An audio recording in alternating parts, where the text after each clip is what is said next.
اللہ کے ایک نیک بندے نے، ایک بزرگ نے، ایک درویش نے جنگل میں پڑی ہوئی لنگڑی لومڑی کو دیکھا تو اس کی حالت پہ ترس آ گیا اور سوچنے لگے یہ بیچاری کس طرح سے کھاتی کماتی ہوگی، کس طرح سے اپنے کھان پین کا بندوبست کرتی ہوتی، کس طرح سے اس کو روزی ملتی ہوتی۔ لنگڑی لومڑی کی حالت دیکھ کر جب درویش کے دل میں یہ خیال آیا تو اچانک دیکھتے کیا ہیں کہ ایک شیر کہیں سے ہرن پکڑ کر کے لے کر آیا۔ شیر کو جو کھانا تھا اس نے کھایا اور پس خوردہ جو اس کا بچا تھا وہ سب اس لنگڑی لومڑی نے کھا لیا۔ دوسرے دن پھر اللہ نے اس کو اسی طرح سے روزی دی اور اس درویش نے وہ منظر اپنی نگاہوں سے دیکھا تو پھر درویش کے دل میں خیال آیا کہ جب میرا مالک و مولا اس لومڑی جیسی اپاہج معذور مخلوق کو اتنے اچھوتے اور نرالے حیرت انگیز طریقے سے رزق پہنچا سکتا ہے تو پھر مجھ کو بھی محنت و مشقت کرنے کی کیا ضرورت ہے، میرا رب مجھے بھی روزی دیکھا۔ یہ درویش گھر گیا اور چونٹی کی طرح گھر میں پڑا رہا کہ ہاتھی کون سا اپنی طاقت کے بلبوتے کھاتا ہے۔ چند دن گزر گئے،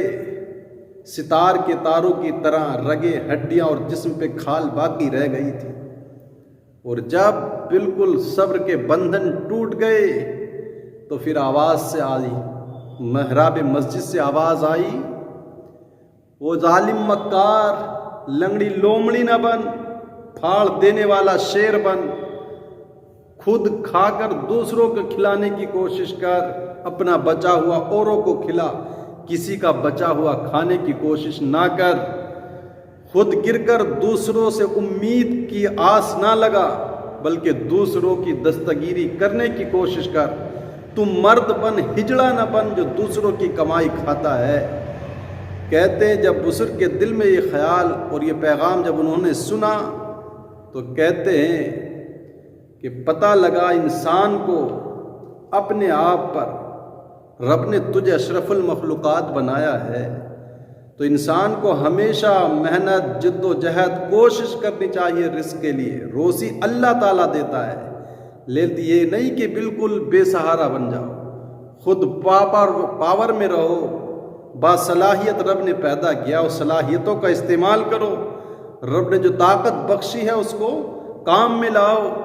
دوسروں کا سہارا بنو، نہ کہ یہ کہ دوسروں کی امید کے سہارے جیتے رہو۔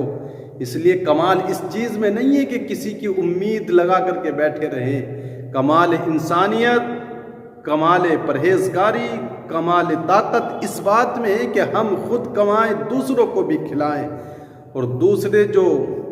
ہماری مدد کے مستحق ہیں ہم ان تک مدد پہنچانے کی کوشش کریں، نہ کہ ہمارے پاس تمام تر صلاحیتیں ہوں اور اس کے باوجود بھی ہم جو ہے تو دوسروں کے سہارے کی امید لگائے بیٹھے رہیں۔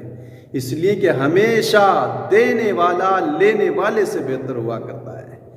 داہنا ہاتھ بائیں سے بہتر ہے، اوپر کا ہاتھ نیچے کے ہاتھ سے بہتر ہے۔ سہارا بنو دوسرے کا، نہ کہ کسی کے سہارے زندگی گزارنے کی کوشش کرو۔